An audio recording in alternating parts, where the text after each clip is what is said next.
राधे राधे भक्तों।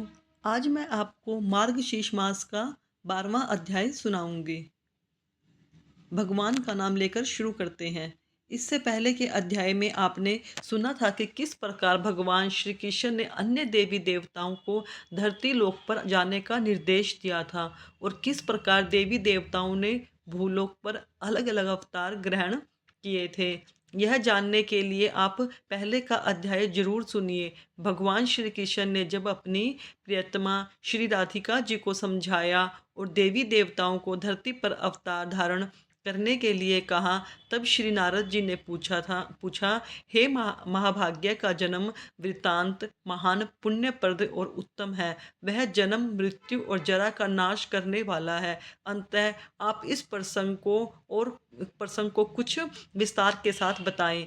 वासुदेव किसके पुत्र थे? देवकी किसकी कन्या थी? देवकी और वसुदेव पूर्व जन्म में कौन थे? उनके विवाह का वृतांत भी बताइए। अत्यंत क्रूर स्वभाव वाले कंस ने देवकी के 6 पुत्रों का वध क्यों किया और श्री हरि का जन्म किस प्रकार हुआ? यह सब मैं सुनना चाहता हूँ। आप कृपया पूर्वक कहिए। श्री नारायण ने कहा, महर्षि कश्यप, ही वासुदेव हुए और देवता माता अदिति देव के स्वरूप में अवतन हुई। पूर्व जन्म में के पुण्य के फल रूप से ही उन्होंने श्री हरि को पुत्र रूप में से प्राप्त किया था।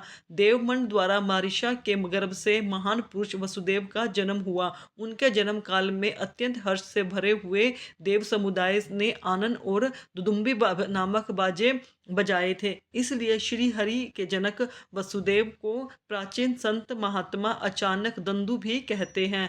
यदुकुल में मैं आहु के पुत्र श्रीमान देवक हुए थे, जो ज्ञान के समुद्र कहे जाते हैं। उन्हीं की पुत्री देवकी थी। यदुकुल के आचार्य गर्ग ने वसुदेव के साथ देवकी का विधि पूर्वक यथोचित विवाह संबंध कराया। देवक हुए थे जो ज्ञान के समुद्र थे, उन्हीं की पुत्री देवकी थी। यदुकुल के आचार्य गर्ग ने वसुदेव के साथ देवकी का विधि पूर्वक यथोचित विवाह संबंध कराया था। देवक ने विवाह के लिए बहुत सामान एकत्रित किए थे। उन्होंने उत्तम लगन में अपनी पुत्री देवकी को वसुदेव के हाथ में समर्पण कर दिया है। हे नारद, देवक ने दहेज में सहस्त्र घोड़े, सहस्त्र स्वर्ण पात्र, वस्त्र आभूषणों से विभूषित सैकड़ों सुंदर दासियां, नाना प्रकार के द्रव्य, भांति भांति के रत्न, उत्तम मणि, हीरे तथा रत्न में पात्र दिए थे। देवक की कन्या श्रेष्ठ रत्नमय आभूषणों से विभूषित, सैकड़ों चंद्रमाओं के समान कांतिमती, त्रिभुवन मोहिनी, धन्य मान्य तथा श्रेष्ठ युवती थी। रूप और गुणों की निधि थी। उसके मुख पर मंद मुस्कान की छटा छाई रहती थी। उसे रथ पर बिठाकर वसुदेव जब प्रस्थान करने लगे, तब बहन के विवाह में हर्ष से भरा हुआ कंस भी उसके साथ चला। महा तत्काल देवकी के रथ के निकट आ गया। इसी समय कंस को संबोधित करके आकाशवाणी हुई, गज राजेंद्र, क्यों हर्ष से फूल उठे हो? यह सच्ची बात सुनो। देवकी का 8वां गर्भ तुम्हारी मृत्यु का कारण होगा। यह सुनकर महाबली कंस ने हाथ में तलवार ले ली। देवकी वाणी पर विश्वास करके भयभीत और कुपित होकर वह महापाप नरेश देवकी का वध करने के लिए उदित हो गया। वसुदेव जी बड़े भारी पंडित, नीतिज्ञ तथा नीति शास्त्र के ज्ञान में निपुण थे। उन्होंने कंस को देवकी का वध करने के लिए उदित देखकर उसे समझाना आरंभ किया। वसुदेव जी बोले, राजन, जान पड़ता है कि तुम राजनीति नहीं जानते हो। मेरी बात सुनो, यह तुम्हारे लिए हितकर और कल्याणकारी होगा। तुम मेरी बात को ध्यान पूर्वक सुनो। हे यशस्वी, शास्त्रों द्वारा प्रतिपादित तथा समय के अनुरूप भी है। भूपाल, यदि आपके 8वें गर्भ से ही तुम्हारे मृत्यु होने वाली है, तो इस बेचारी का वध करके आप अपयश लेते हो, अपने लिए नरक का मार्ग प्रशस्त करते हो। जीव मात्र के वध से ही न्यून अधिक पाप होता है, परंतु ब्रह्म हत्या बहुत बड़ा पातक है। स्त्री का वध करने से मनुष्य को ब्रह्म हत्या के समान पाप लगता है। विशेषतः यह तुम्हारी बहन है, तुमसे पालित और पोषित होने योग्य है तथा तुम्हारी शरण में आई है। नरेश, इसका वध करने पर तुम्हें 100 स्त्रियों की हत्या का पाप लगेगा। मनुष्य जप तप दान पूजा तीर्थ दर्शन ब्राह्मण भोजन और होम यज्ञ आदि का अनुष्ठान स्वर्ग की प्राप्ति के लिए ही करता है। हे नरेश्वर, अपनी इस बहन को छोड़ दो। मारो मत। तुम्हारी राज्यसभा में कई प्रकार के विद्वान हैं, तुम उन सब से पूछो कि इसके विषय में क्या करना चाहिए। भाई, इसके 8वें गर्भ से जो संतान होगी उसे मैं तुम्हारे हाथ में दे दूंगा। उससे मेरा क्या प्रयोजन है? अथवा ज्ञान शिरोमणि जितनी भी संतानें होंगी उन सबको मैं तुम्हारे हवाले कर दूंगा, क्योंकि उनमें से एक भी मुझे तुमसे अधिक प्रिय नहीं है। राजा को संबोधित कर बहन को जीवित छोड़ दो। यह तुम्हें बेटी के समान प्यारी है। तुमने इस छोटी बहन को सदा मीठे अन्न पान देकर पाल पोस कर बड़ा किया है। वसुदेव जी, यह बात सुनकर राजा कंस ने बहन को छोड़ दिया। वसुदेव जी प्यारी पत्नी को साथ लेकर अपने घर गए। नारद देवकी के गर्भ के से क्रमशः जो 6 संतानें हुई उन्हें वासुदेव जी ने कंस को दे दिया, क्योंकि वे सत्य से बंधे हुए थे। कंस ने क्रमशः उन सबको मार डाला। देवकी के 7वें गर्भ के आने पर कंस ने भय के कारण उसकी रक्षा की और विशेष ध्यान दिया, परंतु योग माया ने उस गर्भ को खींचकर रोहिणी के पेट में रख दिया। रक्षकों ने राजा को यह सूचना दी कि देवकी का 7वां गर्भ गिर गया है। उसी गर्भ से भगवान अनंत प्रकट हुए, जो संकर्ण नाम से प्रसिद्ध हुए। फिर देवकी का 8वां गर्भ प्रकट हुआ, जो वायु से भरा हुआ था। 9वां मास व्यतीत होने के बाद 10वां मास उपस्थित होने पर सर्वदर्शी भगवान ने उस गर्भ पर दृष्टिपात किया। समस्त नारियों में श्रेष्ठ देवकी देवी देवकी स्वयं तो रूपवती थी ही, भगवान के दृष्टिपात करने पर तत्काल ही उनका सौंदर्य चौगुना बढ़ गया। कंस ने देखा देवकी के मुख और नेत्र खिल उठे हैं। वह तेज से प्रज्वलित होकर योग माया के समान 10 दिशाओं को प्रकाशित कर रही है, मूर्तिमान और ज्योति पुंज सी दिखाई देती हैं। उसे देखकर असुरराज कंस को बड़ा विस्मय हुआ। उसने मन ही मन यह कहा, इस गर्भ से जो संतान होगी वही मेरी मृत्यु का कारण है। ऐसा कहकर कंस यत्न पूर्वक देवकी और वसुदेव की रखवाली करने लगा। उसने 7 द्वार वाले भवन में उन दोनों को रख छोड़ा था, और 10वें मास के पूर्ण होने पर जब वह गर्भ वायु से पूर्ण हो गया, तब सबसे निर्लिप्त होने वाले साक्षात भगवान श्री कृष्ण ने देवकी के हृदय कमल में निवास किया। उस समय महामनस्वी वसुदेव ने देवकी पर दृष्टिपात करके समझ लिया कि प्रसव काल सन्निकट आ गया है। फिर तो वे भगवान श्री हरि का स्मरण करने लगे। रमणीय प्रदीप से युक्त उस परम मनोहर भवन में उन्होंने तलवार लोहा जल और अग्नि को लाकर रखा। मंत्र मनुष्य यज्ञ तथा भाई बंधुओं की स्त्रियों को भी भुला लिया, और भय से व्याकुल वसुदेव ने विद्वान ब्राह्मण तथा बंधुओं को भी सादर बुला भेजा। इसी समय जब रात के दोपहर बीत गई, आकाश में बादल घिर आए, बिजलियां चमकने लगी, अनुकूल वायु चलने लगी तथा रक्षक निद्रा पर जब इस तरह निचोल मसमरकर अचेत हो गए, तब धर्म ब्रह्म और शिव आदि देवेश्वर गण वहां आए। तब गर्भस्थ परमेश्वर की स्तुति करने लगे। देवता बोले, भगवान, आप समस्त संसार की उत्पत्ति के स्थान हैं, किंतु आपकी उत्पत्ति का स्थान कोई नहीं है। आप अनंत अविनाशी निष्पाप सगुण निर्गुण तथा महान ज्योति स्वरूप हैं। आप निराकार होते हुए भी भक्तों के अनुरोध से साकार बन जाते हैं। आप पर किसी का अंकुश या नियंत्रण नहीं है। आप सर्वदा स्वच्छंद सर्वेश्वर सर्वरूप तथा समस्त गुणों के आश्रय हैं। आप संतों को सुख देने वाले, दुष्टों को दुख प्रदान करने वाले, दुर्गम स्वरूप एवं दुर्जन के नाशक हैं। आप तक तर्क की पहुँच नहीं होती। आप सबके आधार हैं, शंका और उपद्रव्य से शून्य हैं। आपको रिझाना या लांघना कठिन ही नहीं असंभव है। आपके विश्वास से वेदों का प्राकट्य हुआ है, इसलिए आप उनके प्रादुर्भाव में हेतु हैं। संपूर्ण वेद आपके स्वरूप हैं। छंद आदि वेदांग भी आपसे भिन्न नहीं है। आप वेद वेत्ता और सर्वव्यापी हैं। ऐसा कहकर देवताओं ने बारंबार उनको प्रणाम किया। उन सब के नेत्रों में हर्ष के आंसू छलक रहे थे। उन सब ने फूलों की वर्षा की। जो पुरुष प्रातःकाल उठकर मूल श्लोक में कहे गए 42 नामों का पाठ करता है, वह श्री हरि की दृढ़ भक्ति भाव तथा मनोवांछित फल पाता है। भगवान नारायण कहते हैं, इस प्रकार स्तुति सुनाकर देवता लोग अपने अपने धाम को चले गए। फिर जल की वृष्टि होने लगी। सारी मथुरा नगरी निष्ठ होकर सो रही थी। मुने वह रात्रि घोर अंधकार से व्याप्त थी। जब रात के 7 मुहूर्त निकल गए और 8वां उपस्थित हुआ, तब आधी रात के समय सर्वश्रेष्ठ शुभ लगन आया। वह वेदों से अतिरिक्त तथा दूसरों के लिए दुर्ज लगन था। उस लगन पर केवल शुभ ग्रहों की दृष्टि थी, अशुभ ग्रहों की नहीं थी। रोहिणी नक्षत्र और अष्टमी तिथि के संयोग से जयंती नामक योग संपन्न हो गया था। मुने जब अर्ध चंद्रमा का उदय हुआ, उस समय लगन की ओर देखकर भयभीत हुए सूर्य आदि सभी ग्रह आकाश में अपनी गति के क्रम को लांघकर मीन लगन में जा पहुँचे। शुभ और अशुभ सभी वहां एकत्रित हो गए। विधाता की आज्ञा से एक मुहूर्त के लिए वे सभी ग्रह प्रसन्नता पूर्वक 11वें स्थान में जाकर वहां से आनंद स्थित हो गए। मेघ वर्षा करने लगे। ठंडी ठंडी हवा चलने लगी। पृथ्वी अत्यंत प्रसन्न थी। 10 दिशाओं में स्वच्छ हो गई थी।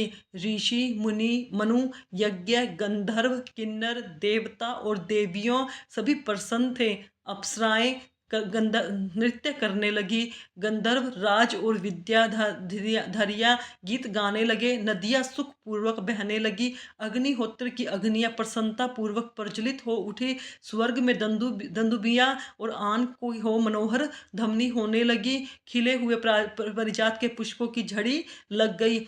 पृथ्वी नारी का रूप धारण करके स्वम सुतिका गार में गई।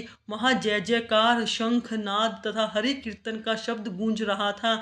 इस उसी समय सती देवकी वहां गिर पड़ी। उनके पेट से वायु निकल गई। वहीं भगवान श्री कृष्ण दिव्य रूप धारण करके देवकी के हृदय कमल के कोश से प्रकट हो गए। उनका शरीर अत्यंत कमनीय और परम मनोहर था। 2 भुजाएं थी। हाथ में मुरली शोभा पा रही थी। कानों में मकर कुंडल झिलमिला रहे थे। मुख मंद हास्य की छटा से प्रसन्न जान पड़ता था। वे भक्तों के पर कृपा करने के लिए कतार में दिखाई पड़ते थे। हे श्रेष्ठ मणि रत्नों के सार तत्व से निर्मित आभूषण उनके शरीर की शोभा बढ़ा रहे थे। पीताम्बर से सुशोभित श्री विग्रह की कांति नूतन जलधार के समान श्याम थी। चंदन अगरू कस्तूरी और कुमकुम के द्रव्य से निर्मित अंगरंग सब अंगों में लगा हुआ था। उनका मुख शरद पूर्णिमा के चंद्रमा के समान सुंदर लग रहा था। बिम्फल की सदृश लाल अधर के कारण उसकी मनोहरता और बढ़ गई थी। माथे पर मोर पंख के मुकुट तथा उत्तम रतन किरीट से श्री हरि की दिव्य ज्योति और भी जलाजल मान हो रही थी। कमर त्रिभंगी झांकी वनमाला का श्रृंगार, वक्ष में श्री वत्स की स्वर्णमयी रेखा और उस पर मनोहर कौस्तुभ मणि की भव्य प्रभा अद्भुत शोभा दे रही थी। उनकी किशोर अवस्था थी। वे शांत स्वरूप भगवान श्री हरि ब्रह्म और महादेव जी के भी परम कांत अर्थात प्राण वल्लभ हैं। हे मुनि, वासुदेव और देवकी ने उन्हें अपने समक्ष देखा। उन्हें बड़ा विस्मय हुआ। वसुदेव जी ने अपनी पत्नी देवकी के साथ अश्रुपूर्ण नयन पुलकित शरीर तथा नतमस्तक होकर हाथ जोड़कर भक्ति भाव से उनकी स्तुति की। वसुदेव जी बोले, भगवान आप श्रीमान सहज शोभा से संपन्न इंद्रिया दत्त अविनाशी निर्गुण सर्वव्यापी ध्यान से भी किसी के वश में न होने वाले सबके ईश्वर और परमात्मा हैं। आप स्थूल से भी अत्यंत स्थूल सर्वत्र व्याप्त अतिशय सूक्ष्म दृष्टि पथ में न आने वाले समस्त शरीरों के में साक्षी रूप में स्थित तथा अदृश्य हैं। आप सर्वेश्वर सर्व ईश्वर सर्वांत अविनाशी सर्व आधार निराधार और तर्क की विषय है। मैं आपकी क्या स्तुति करूं भगवन, आप अनंत अथार्थ सहस्त्र सेवा वाले शेषनाग भी आपका स्तवन करने में असमर्थ हैं। सरस्वती देवी भी वह शक्ति नहीं कि आपकी स्तुति कर सके। पंचमुख महादेव और 6 मुखों वाले स्कंद भी आपकी स्तुति नहीं कर सकते। वेदों को प्रकट करने वाले चतुर्मुख ब्रह्मा भी जिनके स्तवन में सर्वदा अक्षम है, तथा योगेंद्र के गुरु गणेश भी जिनकी स्तुति में असमर्थ है, उन आपका स्तवन ऋषि देवता मुनिंद्र मनु और मानव कैसे कर सकते हैं। उनकी दृष्टि में तो आप कभी आए ही नहीं। जब श्रुति आदि आपकी स्तुति नहीं कर सकती तो विद्वान लोग क्या कर सकते हैं। मेरी आपसे इतनी ही प्रार्थना है कि आप ऐसे दिव्य शरीर को त्याग कर बालक का रूप धारण कर ले। जो मनुष्य वसु जी के द्वारा किए गए इस स्तोत्र का तीनों संध्याओं को के समय पाठ करता है, वह श्री कृष्ण चरण बंदों की दासी भक्ति प्राप्त कर लेता है। उसे विशिष्ट एवं हरिभक्त पुत्र की प्राप्ति होती है। वह सारे संकटों से शीघ्र पार हो जाता है और शत्रु के भय से छूट जाता है। भगवान नारायण कहते हैं, वसुदेव जी की बात सुनकर भक्तों पर अनुग्रह के लिए कतार रहने वाले प्रसन्न बंदन श्री हरि ने स्वयं इस प्रकार कहा। श्री कृष्ण बोले, मैं तपस्या हूँ, मैं वे फल से ही इस समय तुम्हारा पुत्र हुआ हूँ। तुम इच्छा अनुसार वर मांगो, तुम्हारा कल्याण होगा, इसमें संशय नहीं है।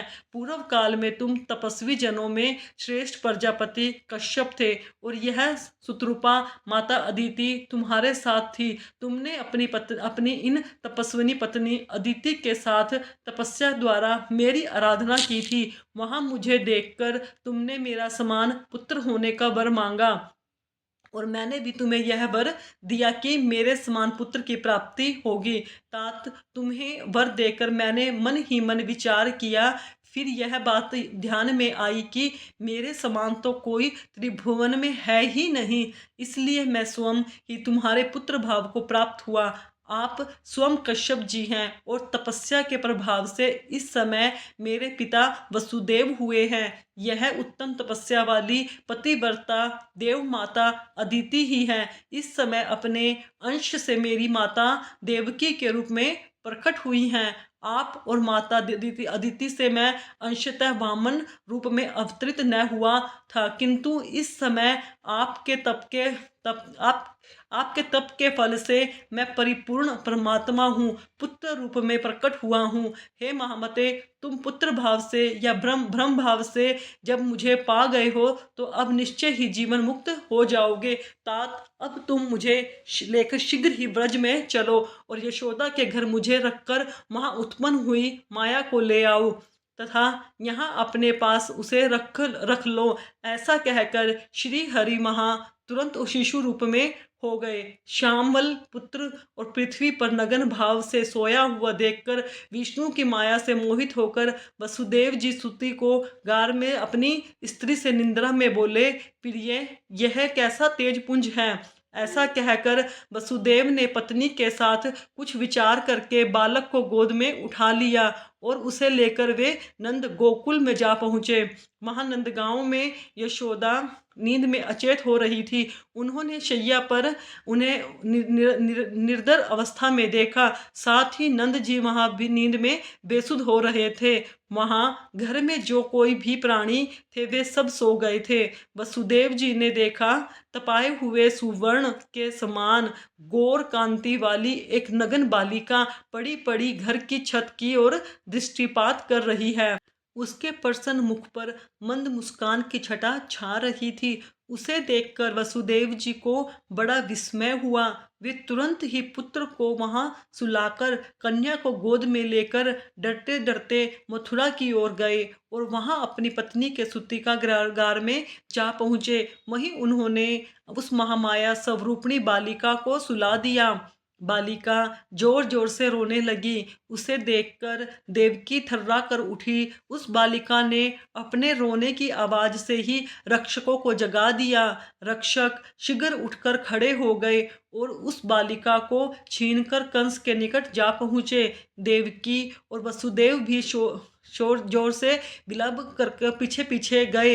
हे महामुनि, बालिका को देखकर कंस को अधिक प्रसन्नता नहीं हुई। उस रोती हुई बच्ची पर भी उसे दया नहीं आई। वह क्रूर कर्मा असुर उस बालिका को लेकर पत्थर पर दे मारने के लिए आगे बढ़ा।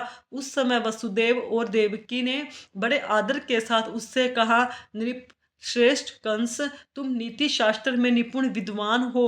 अंततः हमारी सच्ची नीति युक्त तथा मनोहर बात सुनो। भैया, तुमने हमारे भाई बंधु होकर भी हम दोनों के 6 पुत्रों का वध कर डाला, फिर भी तुम्हें दया नहीं आती।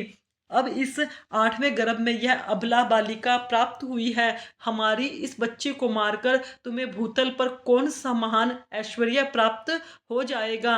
क्या एक अबला युद्ध के मुहाने पर तुम्हारी राज्य का लक्ष्मी का हनन करने में समर्थ हो सकती है?